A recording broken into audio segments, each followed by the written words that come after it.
Damai sejahtera yang daripada Allah, itulah yang memelihara hati dan pikiranmu di dalam Yesus Kristus Tuhan kita. Amin. Mari kita buka firman Tuhan yang menjadi renungan kita malam hari ini. Tertulis di dalam Efesus 5 ayat 15 sampai 21, begini kebenaran firman Tuhan. Karena itu perhatikanlah dengan saksama bagaimana kamu hidup. Janganlah seperti orang bebal, tapi seperti orang arif. Dan pergunakanlah waktu yang ada, karena hari-hari ini adalah jahat. Sebab itu janganlah kamu bodoh, tetapi usahakanlah supaya kamu mengerti kehendak Tuhan. Dan janganlah kamu mabuk oleh anggur, karena anggur menimbulkan hawa nafsu, tetapi hendaklah kamu penuh dengan roh, dan berkata-kata seorang kepada yang lain dalam mazmur, kidung, pujian, dan nyanyian rohani. Bernyanyi dan bersoraklah bagi Tuhan dengan segenap hati. Ucaplah syukur senantiasa atas segala sesuatu dalam nama Tuhan kita Yesus Kristus kepada Allah dan Bapa kita. Dan rendahkanlah dirimu seorang kepada yang lain di dalam takut akan Kristus. Demikian kebenaran firman Tuhan. Bapak Ibu jemaat yang diberkati oleh Tuhan, di ayat 15 kita diajak melalui Rasul Paulus supaya kita memperhatikan dengan seksama bagaimana kita hidup. Kita harus meneliti, kita harus mengkoreksi, kita harus banyak merenungkan bagaimana perjalanan hidup kita selama ini. Apakah kita tergolong menjadi orang yang bodoh, orang yang tidak mengerti, orang yang tidak melakukan perintah Tuhan, orang yang hidup sesuka hati, orang yang selalu hidup sesuai dengan keinginan dan hanya memuaskan hati dan pikiran kita saja? Atau apakah kita sudah menjadi seperti orang arif yang bijaksana, yang memiliki hikmat daripada Tuhan untuk melalui setiap hari-hari kehidupan kita, mengarahkan arah pikiran, langkah kita sesuai dengan kehendak Tuhan, supaya kita memahami kita berjalan di roda yang bagaimana, di kelompok apa kita saat ini. Kita harus banyak merenung, kita harus banyak membaca, kita harus banyak mendengarkan firman Tuhan. Seperti yang dikatakan di Mazmur 119 ayat 105, firman-Mu itu pelita bagi kakiku dan terang bagi jalanku.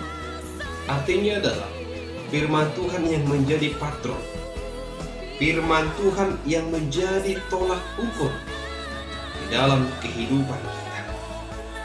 Di luar daripada itu, maka kita menjadi orang yang bebal. Di 16 dikatakan pergunakan waktu. Hal ini mau dikatakan kepada kita, pergunakanlah kesempatan yang ada. Kesempatan tidak pernah datang dua kali. Maka kesempatan saat ini adalah waktu kita untuk mengambil kesempatan itu. Bukan nanti, karena nanti belum tentu waktumu. Tetapi sekarang adalah waktu kita. Bapak Ibu yang dikasihi Tuhan, tidak ada hari-hari itu jahat.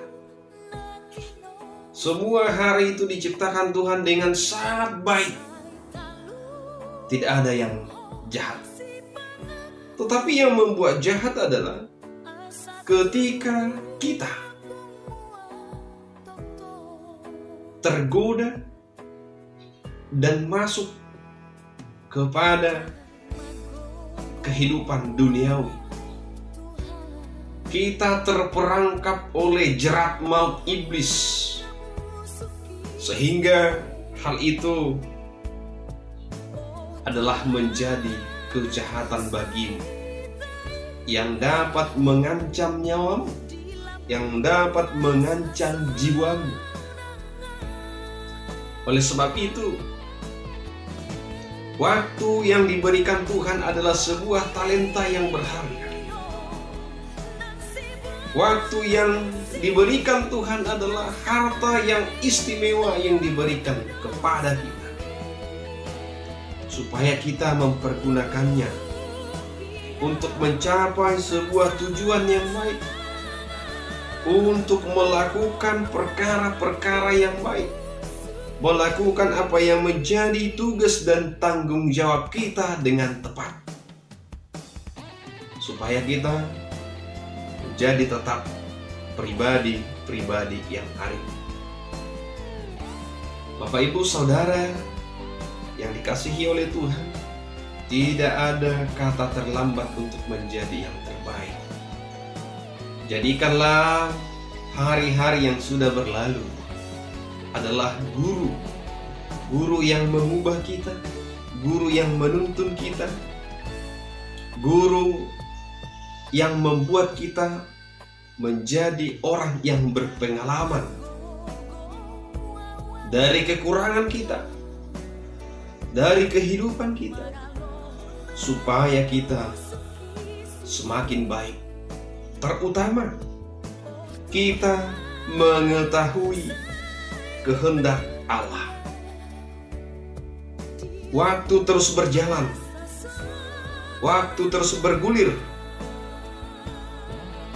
Marilah kita hidup sesuai dengan kehendak Tuhan.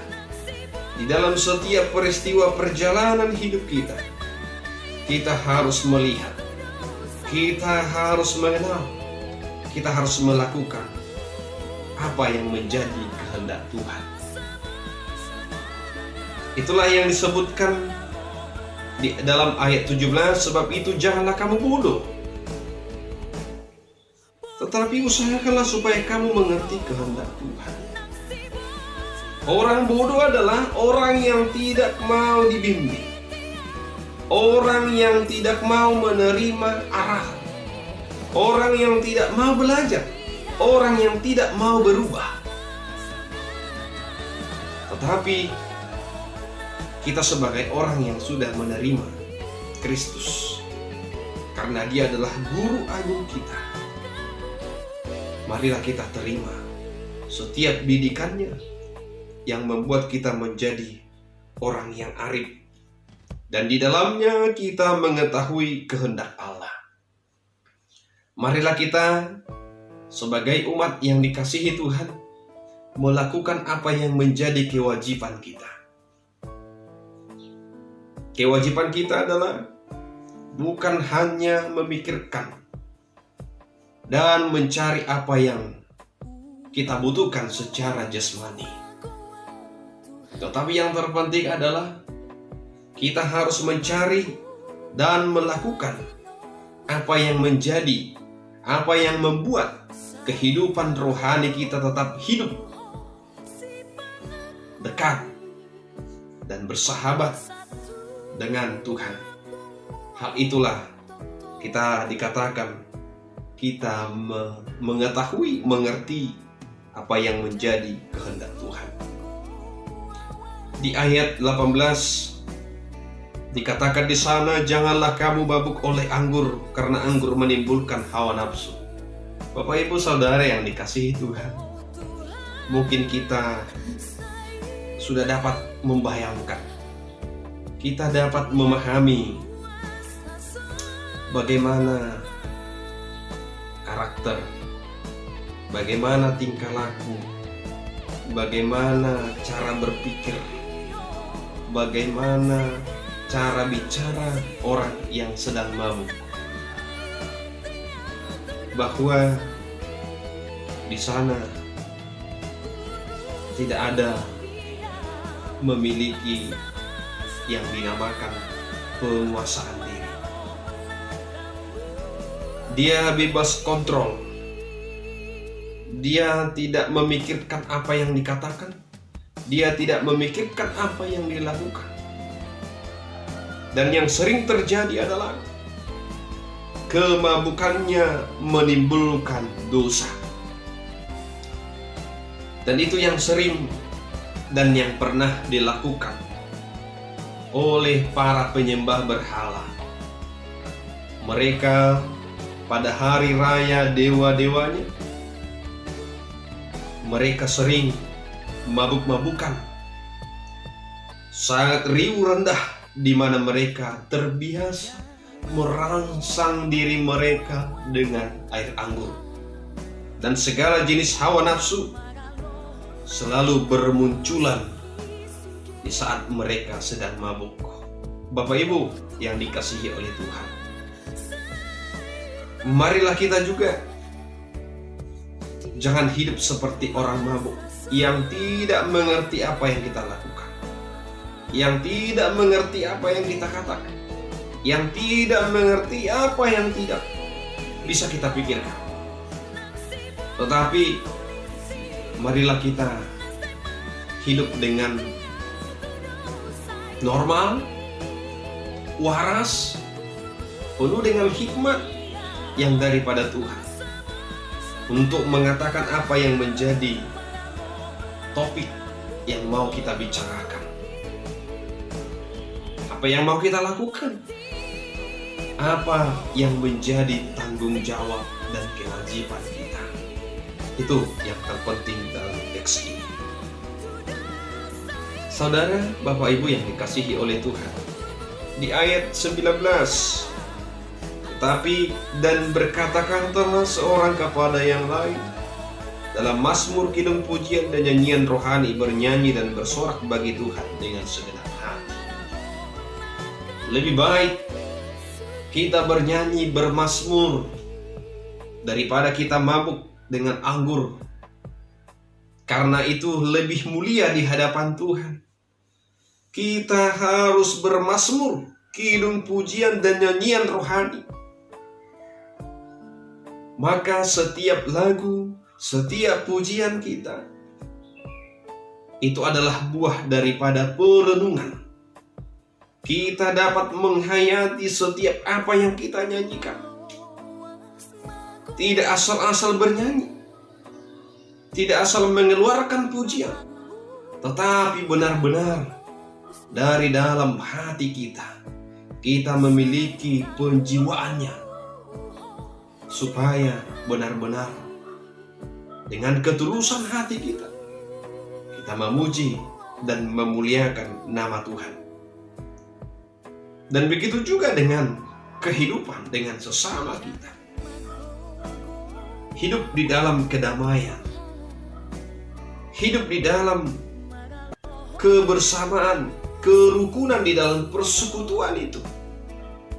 Persekutuan di tempat ibadah kita, persekutuan di rumah kita.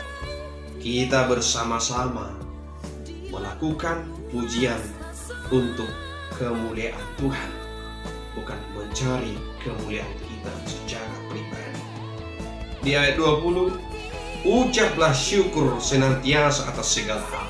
Bapak Ibu yang dikasihi Tuhan, tidak ada alasan bagi kita untuk tidak mengucap syukur kepada Tuhan, karena apa yang kita miliki saat ini itu adalah pemberian. Itu adalah buah daripada kasih karunia Tuhan yang kita miliki. Baik hidup kita, kesehatan kita, anak-anak, keluarga kita, harta pekerjaan kita, semuanya itu adalah pemberian Tuhan. Maka kita harus selalu bersyukur. Kita harus mengucap syukur. Orang yang tidak mampu mengucap syukur, orang yang tidak pernah mengucap syukur, adalah orang yang tidak mengenal kasih daripada Tuhan. Bapak, Ibu, Saudara yang dikasihi oleh Tuhan, di dalam ucapan syukur kita, apakah itu melalui sebuah tindakan Apakah itu melalui doa kita? Apakah itu melalui persekutuan kita? Apakah itu melalui pujian kita kepada Tuhan? Di dalam Yesus Putranya, kita sampaikan dengan sungguh-sungguh kepada Tuhan.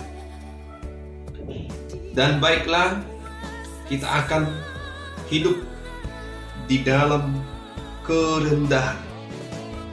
Kita hidup di dalam kebersamaan seperti yang dikatakan di ayat 21. Dan rendahkanlah dirimu seorang kepada yang lain di dalam takut akan Kristus. Artinya di sana tidak ada perbedaan kita. Kita semua sama. Kita harus memiliki sifat karakter daripada Kristus yang tidak ada membedakan siapapun yang datang di hadapannya. Begitu juga dengan kita. Siapapun, bagaimanapun status sosial kita, kita harus sama-sama hidup saling merendahkan diri, saling menghormati, saling mengasihi antara satu dengan yang lain. Sehingga hidup kita menjadi bersukacita. Hidup kita di dunia ini bersama-sama sahabat, saudara, keluarga kita bersukacita. Bersukacita seperti bersukacita dengan Tuhan. Bapak, Ibu, Saudara, jemaat yang dikasihi Tuhan, itulah yang menjadi renungan kita malam hari ini. Marilah kita sama-sama melakukannya. Marilah kita sama-sama merenungkannya, supaya kita menjadi orang yang arif, orang yang bijak di dalam menjalani hari-hari kehidupan dan kesempatan ini yang Tuhan berikan kepada kita. Amin. Kita berdoa. Bapa di dalam sorga, terima kasih buat kebenaran firman-Mu.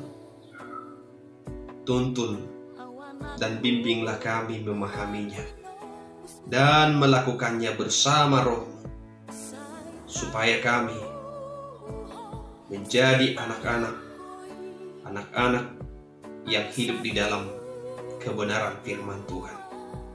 Terima kasih Tuhan. Ini kami, terimalah doa syukur kami yang kami sampaikan hanya di dalam Yesus Kristus, Tuhan dan Juru Selamat kami. Amin.